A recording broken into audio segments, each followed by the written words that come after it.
The country is still called the United Kingdom, but the international identifier has been GB for decades.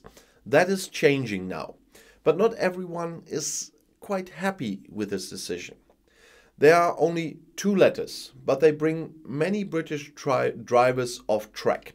In future, vehicles for trips abroad will have to have a sticker on the back with the words or the letters UK.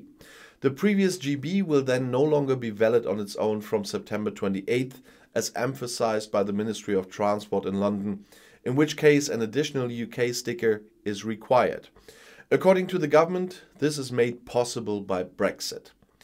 The change of the national identifier from GB to UK symbolizes our unity as a nation and is part of a more comprehensive step towards the use of the UK symbol in the entire government, the ministry explained the procedure.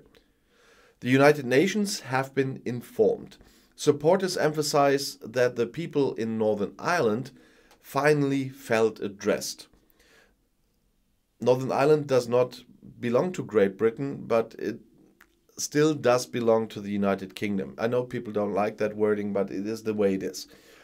Traditionalists on the island, however, reacted indignantly to the changes. It's a waste of time, a waste of money, and I don't know why they're bothering about it all, said Conservative MP Ian Little-Granger after the Daily Mail announced it.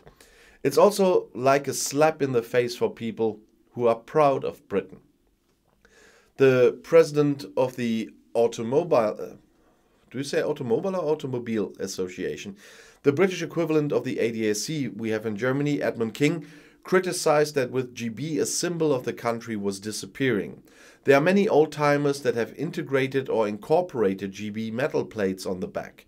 Now you have to stick a tasteless UK plastic sticker next to it, criticized King in the conservative newspaper Daily Telegraph. This would mean that another element of British motoring would be lost, the famous GB sticker.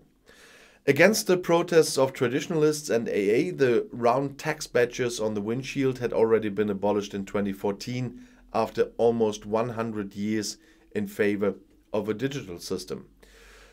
The move is also interesting because the government of Prime Minister Boris Johnson recently responded to the feelings of traditionally minded Britons with other decisions. For example, several EU rules that were regarded as rigid and nonsensical and which London initially continued to apply were abolished. In the future, grocers will again be able to use imperial units of measurement such as ounces and pounds to indicate weights. Beer-drinking Brexit supporters are also pleased that the crown stamp is allowed to return to the pint beer glasses as a sign of correct calibration. Well, they were allowed on it anyway, but not as a sign of calibration. The government defended its decision.